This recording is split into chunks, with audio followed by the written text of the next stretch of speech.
जय हिंद बच्चों। Next question अपन chemistry के सोल्व करेंगे और केमिस्ट्री के क्वेश्चनों में 81 नंबर का क्वेश्चन है, निम्नलिखित में से कौन सा नाभिक स्नेही प्रतिस्थापन का उदाहरण है। तो नाभिक स्नेही के प्रतिस्थापन के उदाहरण की अपन बात करेंगे तो इसका जो आंसर आएगा वो कौन सा होगा, question number fourth. Question number fourth यानी इसके अंदर x, ये क्वेश्चन में थोड़ा टाइपिंग मिस्टेक है इसके अंदर, इसमें x प्लस KOH इससे बनेगा ROH, यानी x हेलाइड x माइनस यहां से हटेगा और कौन आ जाएगा, KOH में OH माइनस आएगा, यानी न्यूक्लियोफाइल का सब्स्टिट्यूशन होगा। नेक्स्ट अपन क्वेश्चन की बात करेंगे, क्वेश्चन नंबर 82। क्वेश्चन नंबर 82 है, विच कार्बोकेटाइन इज मोस्ट स्टेबल। इनमें से कौन सा कार्बोकेटाइन जो है वो सबसे ज्यादा स्टेबल होगा, सबसे ज्यादा स्टेबल कार्बोकेटाइन कौन सा होगा।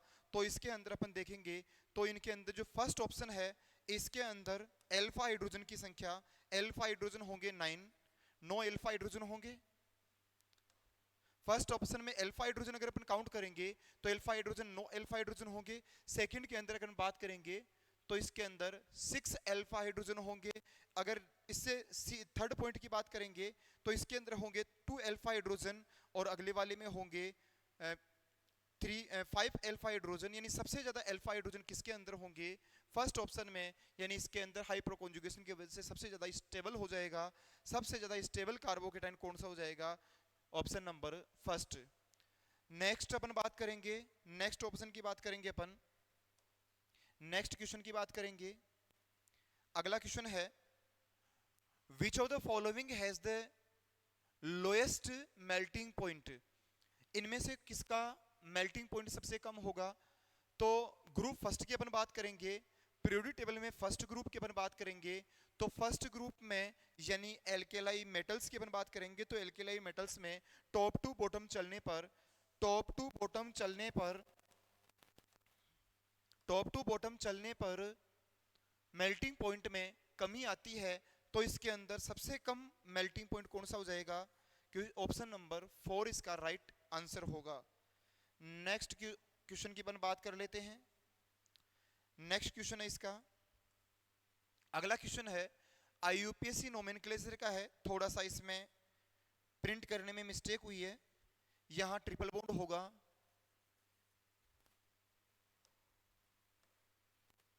IUPAC name of CH3 C triple bond C CH2OH CH3 C triple bond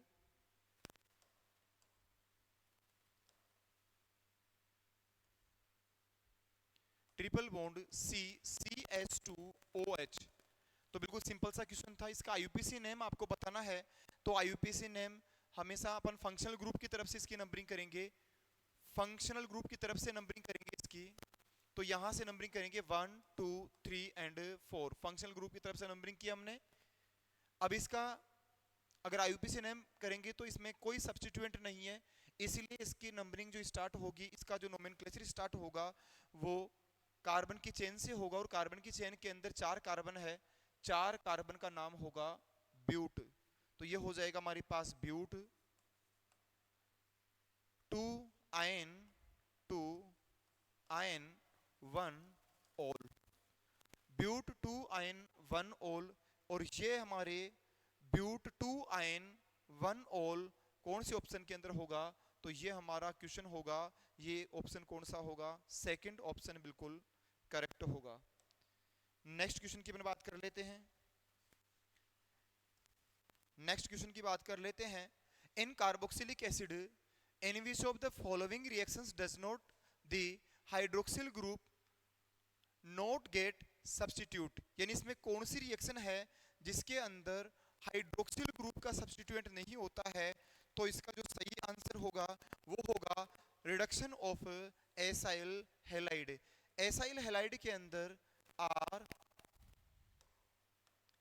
C double bond O Cl, इसके अंदर जो सब्स्टिट्यूशन होता है वो Cl, और Cl की जगह इसका रिडक्शन करवाएंगे तो Cl की जगह क्या आ जाएगा, H आ जाएगा। यानी इसमें हाइड्रोक्सिल ग्रुप का इसमें हाइड्रोक्सिल ग्रुप का कोई सब्स्टिट्यूशन नहीं होता, तो हमारे इसका राइट ऑप्शन, राइट आंसर होगा सेकंड ऑप्शन, बिल्कुल राइट होगा। नेक्स्ट क्वेश्चन पे चलते हैं अपन। नेक्स्ट क्वेश्चन होगा, नेक्स्ट क्वेश्चन है chloro acetic acid is stronger then acetic acid. इसका रीजन पूछा है कि क्लोरो एसिटिक एसिड यानी Cl, क्लोरो एसिटिक एसिड की बात करेंगे, क्लोरो एसिटिक एसिड की बात करेंगे तो क्लोरो एसिटिक एसिड में क्या हो जाएगा, CH2COOH और CH2 के साथ क्या लगा हुआ है, Cl, क्लोरो एसिटिक एसिड। और अगर हम एसिटिक एसिड की बात करेंगे तो मैं एसिटिक एसिड को ऐसे लिख देता हूं ताकि ये जो ऑप्शन है ये बिल्कुल क्लियर समझ में आ जाए। यहाँ Cl और Cl जो होता है, Cl में माइनस आई इफेक्ट होने की वजह से इसकी एसिडिटी क्या होगी, ज्यादा होगी, because acidic nature is directly proportional to, acidic nature is directly proportional to minus I effect. इसमें माइनस आई इफेक्ट लग रहा है इसलिए इसकी एसिडिक नेचर ज्यादा हो जाएगी। तो इसका जो सही राइट ऑप्शन होगा वो कौन सा होगा, chloro group has minus I effect. Chloro group के माइनस आई इफेक्ट की वजह से, क्लोरो ग्रुप के माइनस आई इफेक्ट की वजह से हमारे पास क्लोरो एसिडिक एसिड जो है उसकी एसिडिटी ज्यादा होगी। नेक्स्ट ऑप्शन क्वेश्चन पे चलते हैं अपन। नेक्स्ट क्वेश्चन है acetaldehyde can be prepared by the dry dry eye, इसमें दे रखा है ड्राई डिस्टिलेशन ऑफ, यानी इसमें शुष्क आसवन द्वारा एसिटाल्डिहाइड किसके द्वारा बनाया जा सकता है, तो इसके अंदर आएगा हमारे पास कैल्शियम एसीटेट और कैल्शियम फॉर्मेट। कैल्शियम एसीटेट और कैल्शियम फॉर्मेट कैसे, मैं बिल्कुल शॉर्ट में इसको समझा देता हूं।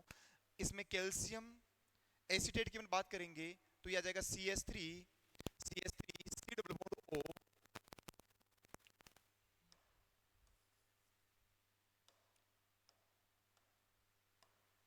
CH3 C double bond O O, CH3 C double bond O O और Ca, ये हो जाएगा हमारे पास कैल्शियम एसीटेट। और अगर इसका ड्राई डिस्टिलेशन करते हैं तो इसके साथ अगर हम CaO C double bond OH यानी कैल्शियम अगर फॉर्मेट ले ले, कैल्शियम फॉर्मेट ले ले, तो कैल्शियम एसीटेट के साथ अगर कैल्शियम फॉर्मेट लेते हैं, कैल्शियम एसीटेट के साथ अगर कैल्शियम फॉर्मेट लेते हैं तो हमारे पास क्या बन जाएगा, इसमें क्या किसका फॉर्मेशन हो जाएगा, तो इसके अंदर हो जाएगा यहाँ से O आ जाएगा, ये बन जाएगा हमारे पास CH3 C double bond OH। और अगर यहाँ की बात करेंगे तो यहाँ हमारे पास क्या बन जाएगा CH3 C double bond OH, यानी एसिटाल्डिहाइड का फॉर्मेशन हो जाएगा। कब होगा, एसिटाल्डिहाइड कब बनेगा, जब हम कैल्शियम एसीटेट की रिएक्शन कहीं से कैल्शियम एसीटेट और कैल्शियम फॉर्मेट का ड्राई डिस्टिलेशन करवाते हैं, शुष्क आसवन करवाते हैं, तो इसके अंदर जो राइट आंसर आएगा वो कौन सा आएगा, इसका राइट आंसर होगा calcium acetate and calcium formate, इसका राइट आंसर होगा। नेक्स्ट क्वेश्चन ले लेते हैं, अगला क्वेश्चन होगा, अगले क्वेश्चन की अपन बात करते हैं। नेक्स्ट क्वेश्चन होगा the distinguishing test between aldehyde and ketone. थोड़ा क्वेश्चन में मिस्टेक है, इसमें नोट पूछा है कि किसके अंदर कौन सी टेस्ट जो है वो एल्डिहाइड और कीटोन में विभेद नहीं करता है, तो इसका जो राइट आंसर आएगा, इसका जो राइट आंसर आएगा वो आएगा हमारे पास, इसका जो राइट आंसर होगा वो ल्यूकास टेस्ट होगा, क्योंकि ल्यूकास टेस्ट तो अल्कोहल में विभेद करने के लिए, अल्कोहल में अंतर करने के लिए इसको यूज में किया जाता है, प्राइमरी सेकेंडरी और टर्सरी अल्कोहल। तो यहाँ थोड़ा टाइपिंग इसमें क्वेश्चन में मिस्टेक थी। नोट क्वेश्चन के अंदर पूछा था एल्डिहाइड और कीटोन के बीच विभेद नहीं करने वाला परीक्षण है, जिसे देखो फेलिंग टेस्ट से कर सकते हैं। क्वेश्चन पूछा इसके अंदर फेलिंग टेस्ट से कर सकते हैं, बिल्कुल सिप टेस्ट से कर सकते हैं, टोलेन टेस्ट से कर सकते हैं, लेकिन ल्यूकास टेस्ट जो है ये अल्कोहल में विभेद करने के लिए काम में आता है, ना कि एल्डिहाइड और कीटोन के अंदर। नेक्स्ट अपन क्वेश्चन पे चलते हैं। अगला क्वेश्चन होगा हमारा, नेक्स्ट क्वेश्चन, अगला क्वेश्चन है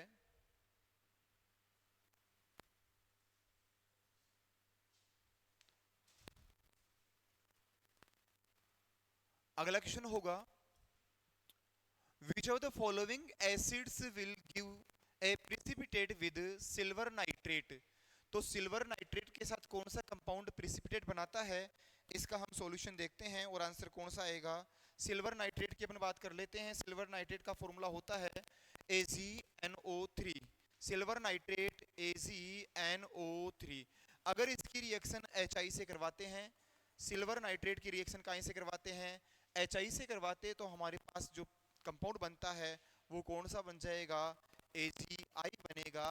जिसका क्या बन जाता है, AgI का क्या बन जाता है, इसमें PPT बन जाती है, यानी प्रिसिपिटेट बन जाता है। तो हमारे पास आंसर क्या आएगा, HI। नेक्स्ट क्वेश्चन अपन ले लेते हैं इसके अंदर। नेक्स्ट हमारा क्वेश्चन होगा, अगला क्वेश्चन है, name of the following reaction, यानी जो रिएक्शन दे रखी है इस रिएक्शन का आपको नाम बताना है। तो देखो बहुत इंपॉर्टेंट रिएक्शन है ये, बेंजीन डेरिवेटिव्स की या बेंजीन की इलेक्ट्रोफिलिक सब्स्टिट्यूशन रिएक्शन है, जिसके अंदर ये फ्रीडेल क्राफ्ट रिएक्शन के अंदर आती है। फ्रीडेल क्राफ्ट रिएक्शन भी दो टाइप की होती है भाई, फ्रीडेल क्राफ्ट रिएक्शन भी दो टाइप की होती है, जिसके अंदर यहाँ CH3Cl रिएक्शन हो रही है। और देखो फ्रीडेल क्राफ्ट रिएक्शन दो टाइप की होती है, एक होती है एल्काइलेशन और दूसरी होती है एसाइलेशन। तो ये फ्रीडेल क्राफ्ट रिएक्शन जो है ये कौन सी है, फ्रीडेल क्राफ्ट, यह है फ्रीडेल क्राफ्ट एल्काइलेशन रिएक्शन है।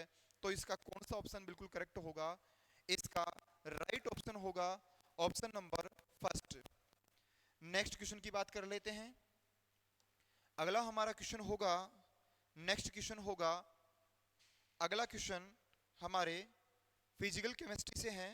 और ये फिजिकल केमिस्ट्री की जो क्वेश्चन है ये हमारे सर पवन सर करवाएंगे।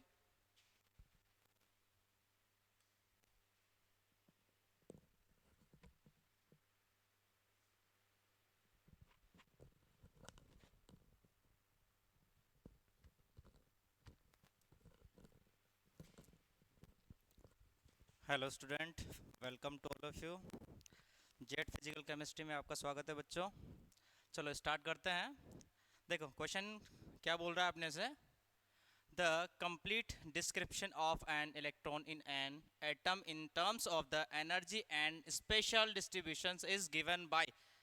कंप्लीट जो डिस्ट्रीब्यूशंस दिया था यानी कि एनर्जी के बारे में एंड स्पेशल जो डिस्ट्रीब्यूशन यानी कि बात करें तो अपन उसकी स्थिति की बात क्या कर रही है, उसकी ऊर्जा एंड उसकी स्थिति के बारे में बताया था। किस किस कौन सी वाली क्वांटम संख्या ने बताया था वो बेटा, प्रिंसिपल क्वांटम संख्या, एंगुलर मोमेंटम क्वांटम संख्या एंड मैग्नेटिक क्वांटम संख्या ने बताया था। स्पिन क्वांटम संख्या ने हमारे पास में ऊर्जा और उसकी स्थिति के बारे में नहीं बताया था। स्पिन ने स्पिन के बारे में बताया था कि ये हमारे पास में पॉजिटिव यानी कि पॉजिटिव हाफ होगा या नेगेटिव हाफ होगा। बात खत्म आती है, ठीक है। नेक्स्ट क्वेश्चन पे चलते हैं। चलो भाई, सेकंड क्वेश्चन है बेटा, the maximum number of electron that can be present the n is equals to 4 shell is. इनमें से हमारे पास में कौन सी सेल होगी, यानी कि क्या बोल रहा है, नंबर ऑफ इलेक्ट्रॉन निकालना है। सिंपल है बेटा यार, क्या करना है अपने को, नंबर ऑफ इलेक्ट्रॉन निकालना है। तो सिंपल आपको फॉर्मूला बता तो रखा है सर ने कि पावर 2, तो सिंपल अपने पास में 4 दे रखा है तो मल्टीप्लाई 2 की पावर कितना हो जाएगा 2, यानी कि कितना आ गया हमारे पास में 32 इलेक्ट्रॉन निकल के आ जाएंगे, ठीक है ना। चलो भाई नेक्स्ट क्वेश्चन पे आ जाओ जल्दी, नेक्स्ट क्वेश्चन पे आ जाओ। The number of orbital in the shell with principal quantum number n is equals n is equals to 3 अपने पास में गिवन है। कितना गिवन है बेटा, 3। नंबर ऑफ क्या निकालने हैं, ऑर्बिटल्स निकालने हैं, जो कि आपको अच्छी तरह से पता है कि फॉर्मूला क्या होता है इसकी, n स्क्वायर। क्या होता है बेटा, n स्क्वायर, यानी कि 3 की पावर क्या आ गई 2 आते हैं हमारे पास में, क्या आ गया आंसर कितना आ चुका है 9 आंसर आ चुका है। बात समझ में आ रही है आप लोगों को, वेरी गुड। चलो नेक्स्ट क्वेश्चन पे चलते हैं बेटा। चलो भाई नेक्स्ट क्वेश्चन है, 1 सेकेंड, आई थिंक एरर आ चुका है इसमें।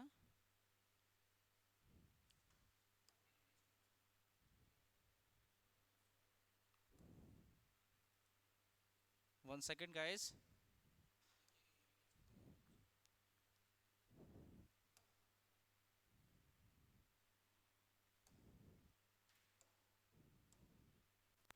चलो भाई,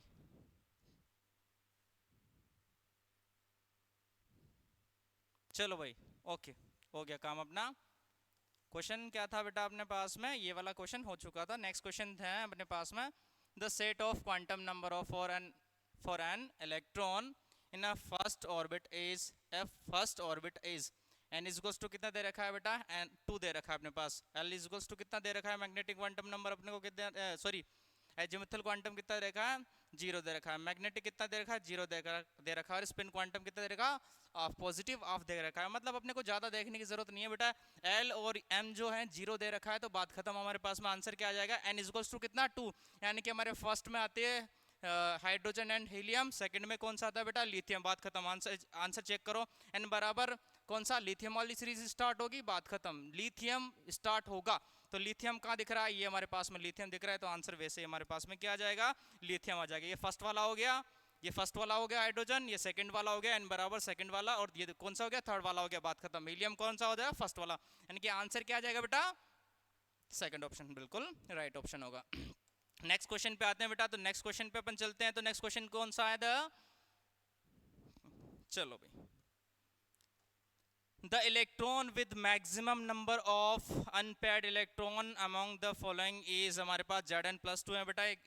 आपको ज्यादा एक्सप्लेन नहीं करूंगा बेटा, मैं सीधी बात करूंगा। अपने पास जिंक के पास कितना है, 2 इलेक्ट्रॉन है अपने पास में, देख लेना। फ्लोरीन के पास में कितना होता है, सॉरी आयरन के पास में कितना है, 2 इलेक्ट्रॉन उसमें से निकाल रखे। बताओ इसमें से आयरन के पास में तो 2 इलेक्ट्रॉन निकाल रखे हैं, तो इसमें कितना होता है, 26 होता है। 26 में से माइनस कर दो 2, तो कितना हो गया, 24 हो गया। अब देख लो हमारे पास में इसमें आता है 2, ठीक है, पी में आता है 6, प्लस हमारे पास में डी में आता है कितना बेटा, 10, यानी कि कितना हो चुका है बेटा, 10 हो चुका है। तो हमारे पास कितना हो चुका है, देखो इधर, देखो कितना हो चुका, 10 और 10 और कितना हो चुका है बेटा हमारे पास में, 8, 18 हो चुका। बच्चे कितने हमारे पास में, 18, 19, 20 और 6 बचे हैं ना, तो 6 बचेंगे तो वो सारे के सारे किस में आएंगे बेटा, अनपेड। 1 2 3 4 5 एंड की। चलो सिंपल सी बात बोले तो हमारे पास में कौन सा आंसर हो जाएगा, सेकंड वाला ऑप्शन बिल्कुल राइट ऑप्शन हो जाएगा। बात समझ में आएगी नहीं आप लोगों को। चलो नेक्स्ट क्वेश्चन पे चलते हैं बेटा, चलो। Which of the following has the highest electropositive character, किसमें सबसे ज्यादा इलेक्ट्रोपॉजिटिव कैरेक्टर होता है। सिंपल सी बात बोलो बेटा आपसे, कैल्शियम तो ऑलरेडी उसने नहीं दे रखा है आपको, ठीक है ना। तो कैल्शियम तो आपको वैसे पॉजिटिव मान लेना कि इसमें पॉजिटिव हाईली पॉजिटिव कैरेक्टर होते हैं। सीजियम एंड ब्रोमीन में से देखना है तो सीजियम का ज्यादा होता है बेटा, किसका होता है, सीजियम का ज्यादा होता है हमारे पास में। किसका ज्यादा होता है, सीजियम का। तो आंसर क्या आ जाएगा बेटा, फर्स्ट वाला ऑप्शन हमारा क्या हो जाएगा, करेक्ट ऑप्शन हो जाएगा। चलो नेक्स्ट वाले क्वेश्चन पे चलते हैं, चलो भाई आ जाओ, नेक्स्ट वाले क्वेश्चन पे चलते हैं। और नेक्स्ट वाला क्वेश्चन क्या बोल रहा है बेटा, एक बार इधर आ जाओ। विच of the following is a not an intensive property, आपको अच्छी तरह से पता है, इलेक्ट्रिकल कंडक्टिविटी हमारे पास में इंटेंसिव प्रॉपर्टी है, डेंसिटी। आंसर हमारे पास में क्या होगा, आंसर पे फोकस करो। पोटेंशियल एनर्जी जो होती है हमारे पास में क्या नहीं होती बेटा, इंटेंसिव प्रॉपर्टी नहीं होती। फोकस क्या करो, डायरेक्ट 11th में पढ़ाया जाता है थर्मोडायनेमिक्स में। बात समझ में आए कि नहीं, खत्म कहानी। एक्सप्लेनेशन उसका किया जाता है जिसका हमें एक्चुअली में नहीं सॉल्यूशन पता नहीं होता है। But extensive and intensive property तो 11th क्लास में थर्मोडायनेमिक्स में पढ़ाई जाती है, तो इसका क्या एक्सप्लेनेशन दूं बेटा, ठीक है। चलो, which of the following is not a intensive property। Next question आ जाता है बेटा हमारे पास में, the molecule in which 1 electron pair and 2 lone pair are present होते हैं। बेटा कौन सा क्वेश्चन है बेटा, हाइड्रोजन। मैं कुछ ज़्यादा क्वेश्चंस को नहीं उठाऊंगा, मैं सिंपल सी बात बोलूँ आपसे, आंसर को उठा लेता हूँ मैं। ये ले लिया मैंने क्या, H2O। आपकी जानकारी के लिए बता दूं कि हमारे पास में ये क्या ऐसी स्ट्रक्चर होती है, क्या इसके पास में 2 lone pair of electron present होते हैं, 2 lone pair and 2 bond pair. Answer क्या होगा बेटा हमारे पास में, H2 होगा। मैं किसी दूसरे वाले को नहीं उठाऊंगा, बात खत्म। इसके पास एक भी नहीं है, इसके पास एक है, इसके पास में कितना होता है बेटा, इसके पास भी दो और क्या होता है बेटा, चार क्या होता है, lone pair of electron present. चलो नेक्स्ट वाले क्वेश्चन पे आ जाते हैं। नेक्स्ट वाले क्वेश्चन पे आ जाते हैं। Among H2 H2 H2O H2S H2 cesium and silicon, sorry हाँ Se and H2Te the highest boiling point of the, हमारे पास में इन सब में से हाईली बॉइलिंग पॉइंट किसका होता है, मैं बताऊं आपको। इनमें से एक चीज ध्यान रखो, H2O में जो होता है हाइड्रोजन बॉन्डिंग प्रेजेंट होती है, स्ट्रॉन्ग हाइड्रोजन बॉन्डिंग प्रेजेंट होती है, और स्ट्रॉन्ग हाइड्रोजन बॉन्डिंग की वजह से उसका बॉइलिंग पॉइंट भी क्या हो जाता है बेटा, मैक्सिमम हो जाता है। बात खत्म। हमारा आंसर क्या आ जाता है बेटा, फर्स्ट जो आंसर होगा हमारा राइट आंसर होगा, देख लो ना। इसके बाद में क्या हो जाता है, ये देखो हाईली मॉलिक्यूलर वेट से कोई फर्क नहीं पड़ने वाला, ठीक है ना, due to low molecular weight, इससे भी कोई फर्क नहीं पड़ेगा। वेट की बात ही नहीं करना अपने को, क्या करना है, हाइड्रोजन बॉन्ड अगर क्या होगा बेटा, अच्छे स्ट्रांगली क्या होगा, बॉन्डेड होगा कोई भी एलिमेंट, तो क्या होगा, उसका बॉइलिंग पॉइंट, उसको तोड़ने के लिए उतनी ज़्यादा क्या करना पड़ेगा, बॉइल करना पड़ेगा। बात खत्म हमारे पास में इतना। चलो नेक्स्ट क्वेश्चन पे आ जाते हैं बेटा। नेक्स्ट क्वेश्चन बोलता है फॉर द रिएक्शन N2G और हमारे पास में O2 जो मिलकर बना रहा है, एरर का साइन नहीं लगा रखा है इन्होंने बेटा। चलो अपन इस क्वेश्चन का थोड़ा सा एक्सप्लेनेशन ले लेते हैं। क्या बोल रहा है ये, N2 है ना, N2 प्लस O2 मिलकर क्या बना रहा है बेटा, 2NO बना रहा है हमारे पास में। कि चलो हमारे पास बात कर लेते हैं। 800 केल्विन इक्विलिब्रियम कंसंट्रेशन R, इसकी इक्विलिब्रियम कंसंट्रेशन क्या होगी, इसमें हमें दे रखा है बेटा। एंड निकालना क्या है, केसी निकालना, बस खत्म कहानी, अपने को केसी निकालना है। केसी बराबर क्या होता है बेटा, प्रोडक्ट डिवाइडेड बाय रिएक्टेंट। बात खत्म। क्या होता है बेटा, प्रोडक्ट डिवाइडेड बाय रिएक्टेंट। बताओ हमारे पास प्रोडक्ट की कंसंट्रेशन क्या होगी, आई थिंक मुझे ऐसा लगता है कि पावर 2 डिवाइडेड बाय क्या होगा, ये हमारे पास में N2 एंड ये हो गया हमारे पास में O2। वैल्यू पुट कर देना, क्या आएगा बेटा 4 पॉइंट, ये आ गया हमारे पास में किसका 2 point something 8 into 10 the power कितना दे रखा है, 10 दी पावर माइनस का 3 दे रखा है। एंड ये कितना दे रखा है हमारे पास में 3.0 into 10 the power I think कितना दे रखा है 2 दे रखा है माइनस का। एंड हमारे पास मल्टीप्लाई करना है किसके साथ में, 4.2 इंटू 10 दी पावर किसके साथ में करना है, -3 के साथ में करना है। तो बेटा आंसर इसका जो होगा, आई थिंक मुझे इतना लगता है कि इसका आंसर क्या निकल के आएगा, फोर्थ ऑप्शन हमारे पास में राइट ऑप्शन है, निकल के आ जाएगा। आंसर बना लेना, मैंने आपको उसका बता दिया सॉल्यूशन। चलो भाई नेक्स्ट क्वेश्चन पे आते हैं बेटा। नेक्स्ट क्वेश्चन है हमारे पास में, एक सेकेंड, हाँ बिल्कुल सही। नेक्स्ट क्वेश्चन है बेटा हमारे पास में, the quantity of electric charge is measured in, अरे यार कोलाम में यूज़ करते हैं, ऐसा यूनिट क्या होती है, उसकी कोलाम होती है। हालांकि मुझे पता है फैराडे दिमाग में चल रहा होगा, बट क्या होता है बेटा, उसके ऐसा यूनिट क्या होती है, कोलाम होती है। बात खत्म, ठीक है। नेक्स्ट क्वेश्चन आ जाते हैं अपने पास में, which has is the use in welding in the presence of a reducing flame produced by the combustion of fuel gas in oxygen. मैं आपको बता दूं, किसी भी चीज़ को जलाते हैं ना या फिर कंबशन करवाते हैं तो बेटा ऑक्सीजन की प्रेजेंसी होना कंपलसरी है। बात खत्म। यही हमारे पास में क्या आ जाएगा, आंसर हो जाएगा, यानी कि फर्स्ट ऑप्शन क्या होगा हमारे पास में, इसका करेक्ट आंसर होने वाला है। समझ में आई कि नहीं आई आप लोगों को, ये हमारे पास में बिल्कुल राइट ऑप्शन होने वाला है। चलो आगे नेक्स्ट क्वेश्चन पे आ जाओ बेटा। नेक्स्ट क्वेश्चन बोलता है हमारे पास में कि विच of the following is use in the improve the fertility of soil. बेटा हमारे पास में बोला जाए तो एग्रीकल्चर लैंड में जो यूज़ किया जाता है वो कौन सा, यानी कि एग्रीकल्चर में जो यूज़ किया जाता है वो कौन सा एसिड होता है, ये हमारे पास में सिलिकिक एसिड होता है। हमारे पास कौन सा एसिड होता है बेटा, सिलिकिक एसिड होता है, ठीक है ना। फर्टिलाइजेशन के लिए सिलिकिक एसिड को मोस्ट प्रोबेबिलिटी यूज करते हैं उसको, ठीक है ना। चलो मोस्ट प्रोबेबल यूज करते हैं उसका। चलो भाई नेक्स्ट क्वेश्चन कहाँ से आएगा बेटा हमारे पास में, चलो आ जाओ। The metal which is most malleable and ductile होती है बेटा, आपको अच्छी तरह से पता है कि जो खींच सकते हैं, उसका वायर बना सकते हैं, अच्छी तरह से पतला कर सकते हैं, कौन होती है बेटा, गोल्ड होती है। आपको जानकारी के लिए बता देता हूँ, एटॉमिक स्ट्रक्चर में अपन क्या करते हैं, रदरफोर्ड के जो एक्सपेरिमेंट होता है उसमें भी कौन सा फॉइल यूज करते हैं, गोल्ड फॉइल यूज करते हैं। आपको पता है ना, उसका 4 × 10⁻⁵ होता है, सेंटीमीटर होता है, उसको इतना ज्यादा थिक किया जा सकता है, ठीक है ना। तो सबसे बेस्ट आंसर क्या होगा हमारे पास में, गोल्ड। क्या होगा बेटा, गोल्ड। चलो आ जाओ, कोई दिक्कत नहीं, यानी कि ऑप्शन नंबर क्या होगा बेटा, सेकंड ऑप्शन बिल्कुल राइट ऑप्शन होगा। अगला क्वेश्चन आता है बेटा, 0.1 मोल BaCl2 dissolve in 100 ml solution.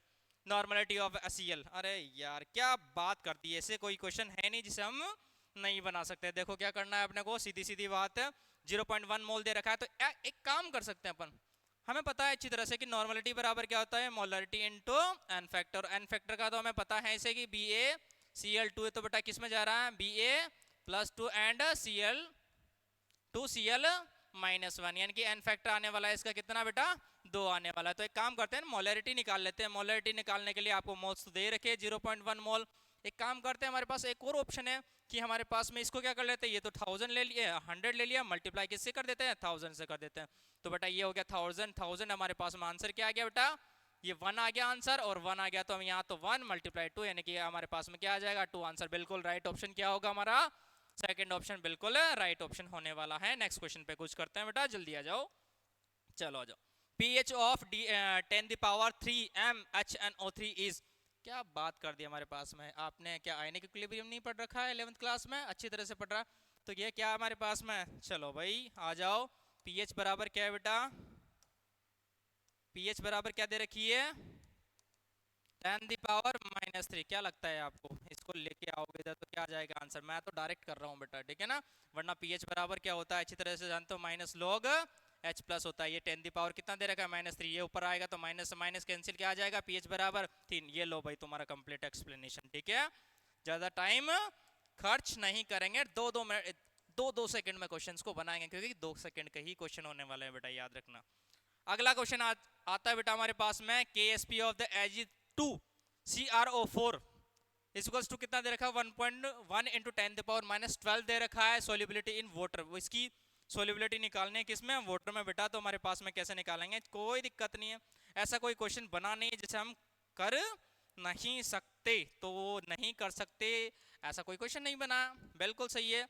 तो ये हमारे पास में इसको क्या करेंगे बेटा, क्या करेंगे, इसको डिसोशिएट करेंगे, तो ऑब्वियसली बात हमारे पास में क्या बनेगा, 2Ag+ बनेगा, प्लस साथ में क्या बनेगा, माइनस का फॉर्मेशन होने वाला है। एक बात बताऊं, इसकी सोल्युबिलिटी निकाल ले पहले, बहुत अच्छी बात हो जाएगा, यानी कि KSP निकाल लेते हैं, फाइंड आउट कर लेते हैं। कैसे निकालेंगे, तो बेटा ये हमारे पास में क्या आ गया, 2s⁻², एंड इसकी कितनी होगी, 1 ही है ना, स्टोइकियोमेट्री भी 1 ही है, तो क्या आ जाएगा बेटा, ये 1 बराबर टोटल कितने आ गई, यानी कि 4s, ये हमारे पास 1 है बेटा, 1, तो 2 + 1 कितना होता है, 2 + 1 यानी कि 3, कितना होगी बेटा, 4s³ यानी कि KSP कितनी निकल के आए हमारे पास में, 4s³ निकल के आ चुकी है, यानी कि इसका KSP का वैल्यू तो दे रखा है, कितना दे रखा है हमारे पास में, जो कि 1.1 × 10⁻12 दे रखा है, तो मैं डायरेक्ट s निकाल लेता हूँ, यानी कि s³ निकाल लेता हूँ, तो 1.1 × 10⁻12 डिवाइडेड बाय क्या आ जाएगा, 12, और हमारे पास में क्या निकाल लोगे, इसकी सॉल्युबिलिटी यानी कि रूट ले लेना आराम से, हमारे पास में क्या क्यूब निकाल लेना, और क्या आंसर आ जाएगा बेटा हमारे पास में, इसका आंसर होने वाला है हमारे पास में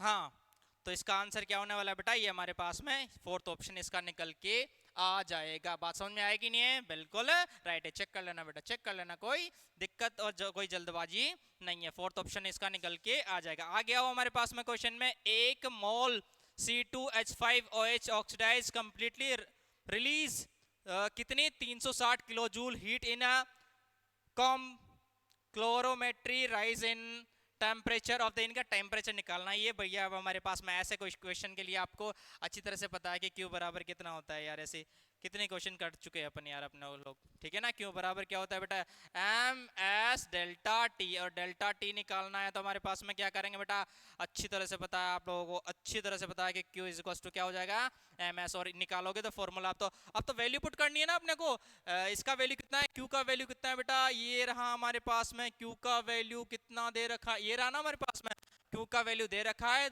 360 किलो जूल, बेटा किलो जूल में नहीं लेनी है, ग्राम में ले रखा है ना, जूल में ले रखा है ना, तो किलो जूल को क्या करना है बेटा, 360 को बेटा कन्वर्ट करो आप, ये किलो जूल को कन्वर्ट करो जूल में, तो 360,000 हमारे पास में क्या आ गया, जूल आ गया हमारे पास में, ठीक है। बाकी ये वाला तो हमारे पास में कितना 4.18 आई है, इसे यानी कि नीचे रख दो, और इस किलोग्राम को भी कन्वर्ट करो फटाफट से, ये अच्छा नहीं लग रहा है मुझे, 3 किलोग्राम को क्या करो बेटा 3000 में कन्वर्ट करो, 1 ग्राम में कन्वर्ट हो गया, वैल्यू सारी पुट करोगे तो आंसर क्या आ जाएगा बेटा, मुझे जितना लगता है कि फोर्थ ऑप्शन हमारा बिल्कुल राइट ऑप्शन होने वाला है।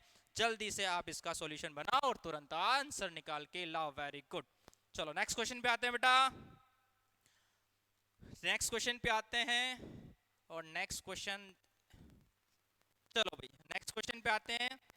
के ए ऑफ एच ए जो कि दे रखा है, यानी कि एसिड का क्या देखा है, रेट कांस्टेंट दे रखा है हमारे पास, सॉरी रेट कांस्टेंट क्या, इक्विलिब्रियम कांस्टेंट दे रखा है कितना, एच ए जो कि 1 × 10⁻⁻5 दे रखा है। एच ए बराबर कंसंट्रेशन दे रखी है 0.1 m, इसकी पीएच निकालनी है। कोई दिक्कत नहीं है यार, कोई दिक्कत नहीं है, हमारे पास में बहुत सारा टाइम है तो क्या करेंगे, यूज करेंगे। यानी कि के ए बराबर क्या होता है, आई थिंक मुझे इतना पता है कि प्रोडक्ट डिवाइडेड बाय क्या होता है, रिएक्टेंट। मैंने रिएक्शन लिखी ए एच ए, डिसोशिएट किया तो बेटा क्या किस में कन्वर्ट हुआ, ये H plus and A negative में कन्वर्ट हुआ। तो आपको अच्छी तरह से पता है कि ये H प्लस एंड क्या है बेटा, A माइनस में कन्वर्ट होने वाला है डिवाइडेड बाय ये HA जो कि तुम्हारे पास में कंसंट्रेशन इसकी दे रखी है। यानी कि ये इसको अगर मान लो मैंने x मान लिया, दोनों को, इन दोनों को क्या मान लिया, x मान लिया, तो हमारे पास में 0.1 आ गई। और इसके वैल्यू हमारे पास में पता है इसे कितना है बेटा, 1 × 10⁻1 कितना -5, यानी कि इसको क्या मान लिया, x² मान लिया, 0.1 = 1.1 × 10⁻⁻5 ले लिया। तो हमारे पास में इसका जब सोल्व करोगे तो ये ले लेना, रूट निकाल लेना, रूट निकाल कर हमारे पास में आंसर लेके आओगे तो आंसर हमारे पास में निकल के आएगा इसका बिल्कुल थर्ड, यानी कि 3 पीएच इसकी कितनी निकल के आएगी बेटा, 3 इसकी पीएच निकल के आ जाएगी। कर लेना, ठीक है ना, कोनो डाउट नहीं होना चाहिए, ठीक है ना। ये x² निकालोगे तो x² बराबर 0.1 × 10⁻1 × 10⁻5 रूट ले लेना बेटा इसका, ठीक है ना। तो अपने आप क्या आ जाएगा, तो हमारे पास में इसका आंसर आने वाला है। वैसे तो मुझे दिख ही रहा है कि आंसर क्या आ रहा है, ठीक है। चलो बेटा नेक्स्ट क्वेश्चन पे आ जा, नेक्स्ट क्वेश्चन पे आओ। नेक्स्ट क्वेश्चन क्या है, rate constant double win, rate constant double when temperature increase from 298 Kelvin to 308 Kelvin, activation energy बता रहा है वो, एक्टिवेशन एनर्जी क्या होने वाली। कोई दिक्कत नहीं बेटा, ऐसे क्वेश्चंस को हमें निपटना अच्छी तरह से आता है। और इसका फॉर्मूला क्या होता है, आपने तो पढ़ रखा है ना बेटा, केमिकल काइनेटिक्स में मैंने आप लोगों को पढ़ा रखा है बेटा, केमिकल काइनेटिक्स में मैंने आप लोगों को पढ़ा रखा है कि log K2 divided by K1, कि log K2 divided by K1 equals to क्या होता है बेटा, ये by R 1/T1 minus 1/T2, यानी कि वैल्यू पुट करोगे तो बेटा log, ये तो हमारे पास में ये दे रखा है ना, डबल दे रखा है क्या, रेट कांस्टेंट, यानी कि इसको तो लिखो 2, ये अपने को निकालना है बेटा। ये R जो है ये दे रखा है, ये दे रखा है, इधर जाओ 8.314 दे रखा है, यानी कि T का बराबर बात करेंगे तो ये 1 डिवाइडेड बाई ये हमारे पास 298 केल्विन दे रखा है minus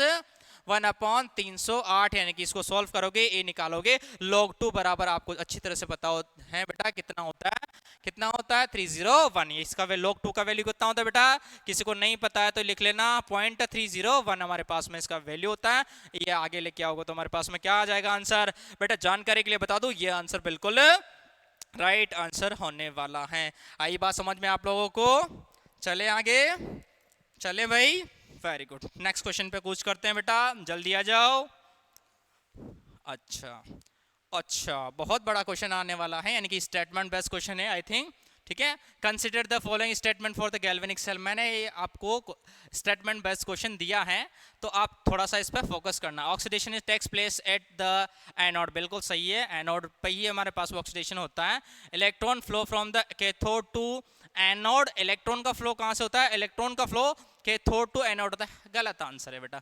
The EMF of the cell decrease with time is the reaction produce, हमारे पास ये EMF सेल क्या हो रहा है, डिक्रीज हो रहा है टाइम के साथ में। देखते हैं भैया हमारे पास में salt bridge maintain the electric neutrality, बिल्कुल सही ऑप्शन होने वाला है, यानी कि हमारे पास में इसका कौन सा आंसर होने वाला है बेटा, हमारे पास में इसका कौन सा आंसर है, S1 एंड S2 नहीं बेटा, बिल्कुल नहीं, हमारे पास में आंसर होने वाला है इसका S1 S3 एंड S4 यानी कि थर्ड ऑप्शन बिल्कुल राइट ऑप्शन होने वाला है। क्यों? क्योंकि देख लो हमारे पास ऑक्सीडेशन नंबर टेक्स प्लेस, बिल्कुल ये भी सही आंसर है। ये बिल्कुल गलत है। इलेक्ट्रॉन का फ्लो कैथोड से थोड़ी होता है बेटा, एनोड टू उसमें होता है। एनोड से क्या होता है हमारे पास में, कैथोड की साइड होता है। ये गलत दे रखा है, ये भी सही है और ये भी सही है। सॉल्ट ब्रिज वो मेंटेन करने का काम करता है। EMF of the cell decrease होता है किसके साथ में, टाइम के साथ में, रिएक्शन प्रोडक्ट के साथ, रिएक्शन प्रोसीड कर रही तो, ठीक है ना।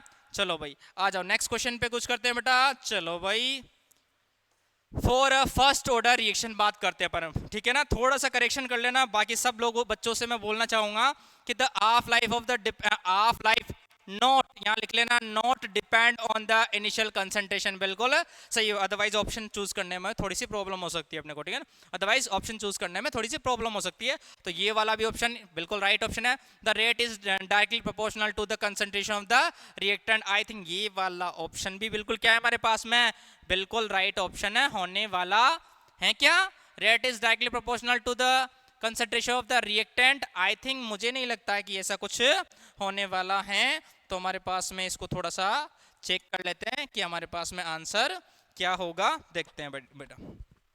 The unit of rate constant second inverse है। A plot of delta G delta A versus time is a straight line होता है, बिल्कुल सही है। बट हमारे पास में सेकंड ऑप्शन बिल्कुल राइट ऑप्शन है नहीं है। इस वजह से मैंने इसको क्या किया, थोड़ा सा नेग्लेक्ट कर दिया है, ठीक है। अरे आई की बात समझ में कि नहीं आई? चलो यानी कि क्या होने वाला है थर्ड ऑप्शन, यानी कि S1 S3 एंड S4 हमारे पास में आंसर होने वाला है, ठीक है ना। कि ऐसा भी तो हो सकता है ना बेटा डायरेक्टली, रुको, the rate is directly proportional to the concentration of the reactant. Rate जो होती है, रेट लो के अकॉर्डिंग तो बिल्कुल बिल्कुल सही आंसर आ रहा है बेटा ये, यानी कि बेटा सही है, बिल्कुल बिल्कुल बिल्कुल। ये इसको हटाओ, इसको हटाओ, यानी कि ऑप्शन बिल्कुल क्या है, शायद हो सकता है कि मेरे पास में पेपर में क्या हो, उल्टा सीधा आंसर आ गया होता है। यानी कि second third and fourth option बिल्कुल राइट होने वाला है। Second third and fourth option इसका राइट होने वाला है। यानी कि सेकंड ऑप्शन क्या है इसका, एकदम करेक्ट ऑप्शन है। जिसने भी बच्चों ने बनाया बिल्कुल सही बनाया बेटा आप लोगों ने, ठीक है ना। चलो नेक्स्ट क्वेश्चन पे कुछ करते हैं बेटा। चलो कोई बात नहीं, यहीं पे अगर अपन को दिख गया ना करेक्शन, तुरंत अपन करेक्ट करके उसको क्या करेंगे, सही कर देंगे, ठीक है ना। चलो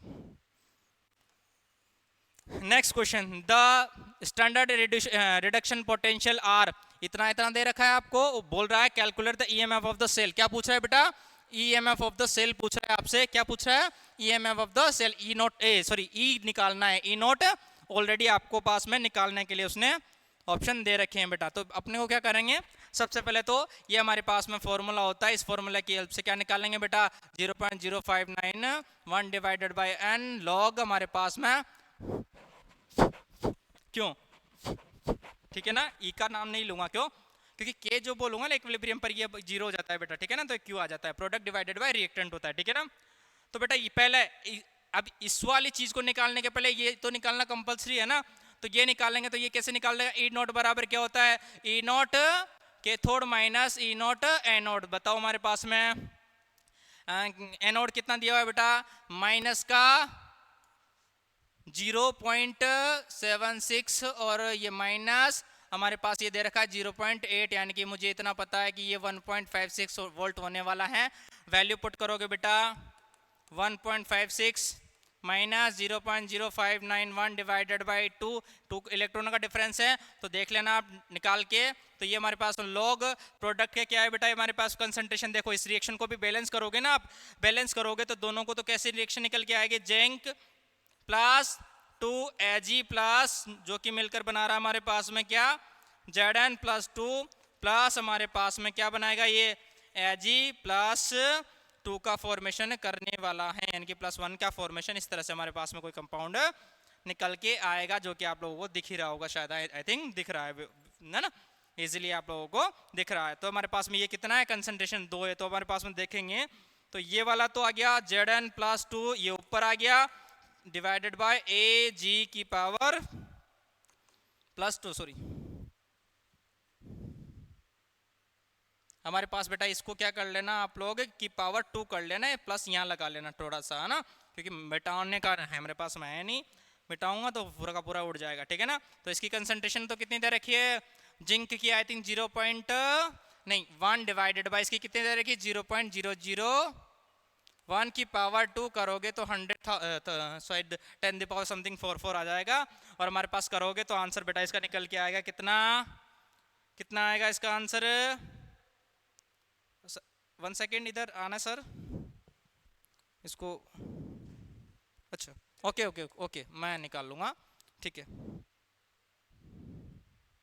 चलो भाई इसका आंसर इसका आंसर हमारे पास में क्या निकल के आ जाएगा बेटा, ये हमारे पास में थर्ड ऑप्शन बिल्कुल राइट ऑप्शन निकल के आ जाएगा, बिल्कुल थर्ड ऑप्शन बिल्कुल राइट ऑप्शन निकल के आएगा। मैंने एक्सप्लेनेशन आपको दे दिया है उधर, ठीक है ना। चलो भाई नेक्स्ट क्वेश्चन है बेटा, the molar conductivity of 0.01 m NaCl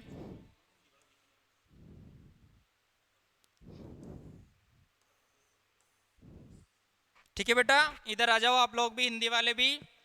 the molar conductivity इतनी थी दे रखी है, मतलब कंसंट्रेशन तो दे रखा है इतना अपने पास में, NaCl NaOH एंड HCl दे रखा है, और इतना इतना दे रखा है। इनकी बात करूँ तो मैं थोड़ा सा इस क्वेश्चन को एक्सप्लेन कर देता हूँ, न्यूमेरिकल आ चुका है थोड़ा सा।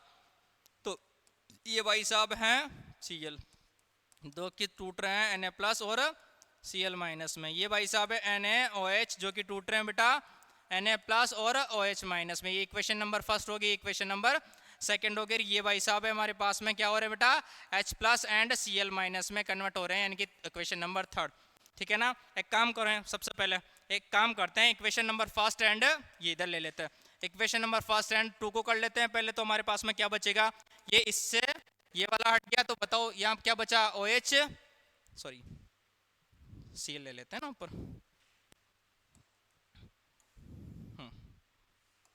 ठीक है। आ जाओ, ये तो हमारे पास में Cl और ये बच गया हमारे पास में I think OH। Value put करोगे यहाँ पर तो आई थिंक इसकी कितनी होती है Cl की 126.45 एंड उसकी कितनी होती है बेटा 2 माइनस 248.10। तो आई थिंक मुझे ऐसा लगता है कि समथिंग समथिंग 122 वगैरह समथिंग के लगभग आएगा, ठीक है ना, 122 के समथिंग निकल के इसका आएगा। बात समझ में आएगी नहीं आप लोगों को। चलो अब क्या करते हैं बेटा, equation number first and equation number third कर लेते हैं। क्या करेंगे, equation number first and equation number third कर लेते हैं। ये हमारी राइट होगी, वैसे ऊपर वाली किसी काम की नहीं थी हमारी, ठीक है। तो क्या करेंगे बेटा, ये हमारे पास में इस वाली को इसके साथ में उड़ा दिया, तो बताओ ये हमारे पास बचा, और क्या बचा हमारे पास में, आई थिंक ये बचा हमारे पास में, ये कहाँ से आ गया, ये वाला बचा ना, ये तो आना ही नहीं चाहिए था, ये तो आना ही नहीं चाहिए था। तो ये तो हमारे पास में एज इट इज रहने वाला है, ठीक है। तो हमारे पास में बचना क्या था बेटा, ये वाला बच गया हमारे पास में। इक्वेशन नंबर 1 और थर्ड कर रहे हैं, तो ये से ये कैंसिल, ये और ये दोनों बच गए। तो n की हमारे पास में Na plus and minus H plus बच गया, जो कि किसके बराबर निकल के आ रहा था हमारे पास में 100 जो भी है उसके बराबर, जो भी आएगा अभी देख लेंगे, ठीक है। तो Na का बेटा वैल्यू कितना है 126, कितना है 126.45, कितना है बेटा 126.45।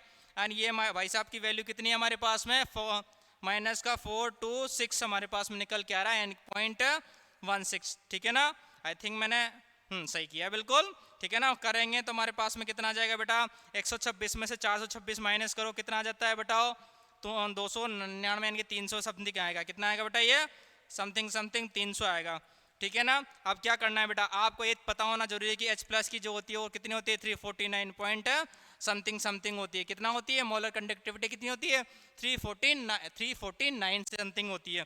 तो हमारे पास 349 300 में से माइनस करोगे तो कितना बेटा, कितना आएगा, ये देखो हमारे पास H प्लस, देखो यार इधर आओ, ये Na plus minus H plus की होती है 349 बराबर कितना होता है 300, आया नहीं आया, ये 300 के बराबर निकल के आ रही थी ना, ठीक है। तो हमने क्या किया बेटा Na प्लस की निकाला हमारे पास में, तो हमारे पास में क्या आ जाएगा बेटा समथिंग 49 समथिंग इसका निकल के आ जाएगा। बात समझ में आई कि नहीं है आप लोगों को, अरे आई नहीं आई, वेरी गुड। यानी कि समथिंग हमारे पास पहला वाला ऑप्शन बिल्कुल राइट ऑप्शन होने वाला है। इसको थोड़ा अरेंज कर लेना, ठीक है ना, वो प्लस वाला माइनस वाला देख लेना, ठीक है ना। देख लेना क्या आप क्या कर लेना, इसको थोड़ा कन्वर्ट कर लेना, H प्लस को इधर लेना और सोडियम प्लस को उधर लेके चले जाना, ठीक है ना। तो नेक्स्ट क्वेश्चन आते हैं बेटा अपने पास में, यानी कि फर्स्ट ऑप्शन क्या होगा इसका राइट ऑप्शन है होने वाला है, ठीक है ना। देख ला 300 में से 349 जाएगा तो बेटा कितना बचेगा, समथिंग 50 पॉइंट समथिंग समथिंग बचेगा, तो यानी कि 50 ही मान लो ना, क्या दिक्कत आ रही है यार तुम लोगों को, ठीक है ना। What is the molarity of 5 gram NaOH in 450 ml solution. देख लो भैया हमारे पास में, ये लो, ठीक है, ये लो हमारे पास में, ये लो बेटा, क्या करना है, 5 ग्राम दे रखा है, मोलरिटी निकालनी है, 5 gram divided by molecular weight होता है बेटा NaOH का कितना होता है, आई थिंक 23 और 16 प्लस 1 यानी कि 23 1 24 और 16 40 मल्टीप्लाई 100, ठीक है ना, मल्टीप्लाई 450। आई थिंक मुझे ऐसा लग रहा है कि समथिंग समथिंग 2, ये हमारे पास में सेकंड ऑप्शन निकल के आ जाएगा। कैलकुलेट करके देख लेना, सब कुछ तुम्हारे सामने रख दिया है मैंने खोल के, ठीक है। चलो बेटा नेक्स्ट वाला क्वेश्चन पे आओ बेटा। नेक्स्ट वाला क्वेश्चन बोल रहा है हमारे पास में, what is the unit of first order reaction. आपको अच्छी तरह से पता है यार फर्स्ट ऑर्डर रिएक्शन का क्या होता है। अब ये कोई इसका भी मैं अगर बताने बैठ गया तो हो गया तुम्हारा कल्याण, वैसे बता दूंगा, क्यों, क्योंकि ये मेरा फर्ज बनता है कि सेकंड इनवर्स होती है, ठीक है ना, क्यों, क्योंकि देख लेना बेटा क्या होता है, मोल लिटर इनवर्स की पावर सेकंड -1 या 1 - n, तो ये n बराबर कितना आ रहा है, ये 1 की बात कर रहा है, तो बेटा ये हमारे पास में तो ये तो हो गया 1 - 1 यानी कि 0 और सेकंड इनवर्स बचा रह गया यानी कि क्या होगा, ये हमारे पास में इसका आंसर हो चुका है। लो चलो भाई नेक्स्ट क्वेश्चन पे आओ बेटा। What is the slope of Arrhenius equation. क्या बात कर दी भाई, ऐसा क्वेश्चन, इतना इजी क्वेश्चन, और बेटा ये आपके जितने भी मैंने आपके क्वेश्चंस बताए हैं ये सारे के सारे जेट PYQ हैं, ठीक है ना। बात समझ में आई नहीं है आप लोग, सारे के सारे जेट PYQ है, एक भी क्वेश्चन अलग नहीं दिया है। हो सकता है 4 से 5 क्वेश्चन क्या हो अलग मैंने निकाल के दे दिए, बट हाँ मैक्सिमम क्वेश्चन 14 क्वेश्चन में से मैक्सिमम क्वेश्चन हैं, यानी कि 35 समथिंग क्वेश्चन है जो जेट PYQ हैं आपके कहीं ना कहीं आए हुए हैं। यानी कि के बराबर क्या होता है, a dot e⁻ EA by RT 1। अब ये हमारे पास के वर्सेस हमारे पास में टाइम के बीच में ग्राफ खींचा तो बता क्या आएगा हमारे पास, EA बाई R, यानी कि EA बाई कहाँ दिख रहा है, EA बाई RT कहाँ दिख रहा है, ये रहा ना हमारे पास EA बाई R, ये हमारे पास में इसका क्या हो जाएगा बेटा, फर्स्ट ऑप्शन बिल्कुल राइट ऑप्शन हो जाएगा। बात समझ में आएगी नहीं है, वेरी गुड, हमारे पास में ये हमारे पास में क्वेश्चन का आंसर हो चुका है। नेक्स्ट क्वेश्चन पे आओ बेटा। According to VSEPR theory the shape of I3, यार क्या बात कर दिया आपने, I3 की शेप बतानी है। देखो यार I3 की शेप अगर हम डेली बनाने बैठ गए तो पता नहीं कितनी बार बना देंगे इसको, ठीक है। ये I और ये I, बात खत्म। हमारे पास में शायद आप लोग समझ गए होंगे कि क्या आने वाली है, लीनियर आने वाली है, ठीक है। नेक्स्ट क्वेश्चन आ जाओ बेटा हमारे पास में, which of the following is the correct increasing order of the first ionization energy of the first periodic in the periodic table, थे ना, period in the periodic table, first period की बात कर रहा है। तो आई थिंक मुझे ऐसा लग रहा है कि आप लोगों को अच्छी तरह से पता है कि लिथियम सबसे पहले कौन सा होगा बेटा, ये नियॉन का होगा, बिल्कुल सही है, ये भी सही है, यहाँ तक भी सही है। नाइट्रोजन, ये नाइट्रोजन का भी सही है, मतलब ये दोनों में कंपटीशन आ चुका है, मतलब ये वाला फर्स्ट और फोर्थ को कंपटीशन से बाहर करो, अब कंपटीशन दोनों में। ऑक्सीजन का भी बिल्कुल सही है बेटा, कार्बन का बेरिलियम का नहीं बेटा, कार्बन का पहले आता है, बेरिलियम का क्या आता है बाद में आता है, फिर बोरॉन का, लास्ट में क्या आता है, लिथियम का। यानी कि क्या होने वाला है, सेकंड ऑप्शन हमारे पास में सही, सेकंड ऑप्शन हमारे पास में करेक्ट ऑप्शन है होने वाला है, जो कि हम पीरियोडिक टेबल में आयोनाइजेशन एनर्जी में पढ़ लेते हैं। बात समझ में आएगी नहीं, फर्स्ट आयोनाइजेशन एनर्जी यानी कि फर्स्ट टाइम में हम क्या करेंगे, किसी भी बाहर से इलेक्ट्रॉन को रिलीज करने के लिए जो रिक्वायर्ड एनर्जी होती है वही क्या होती है, आयोनाइजेशन एनर्जी होती है। बात खत्म, ठीक है। नेक्स्ट क्वेश्चन पे आते हैं बेटा।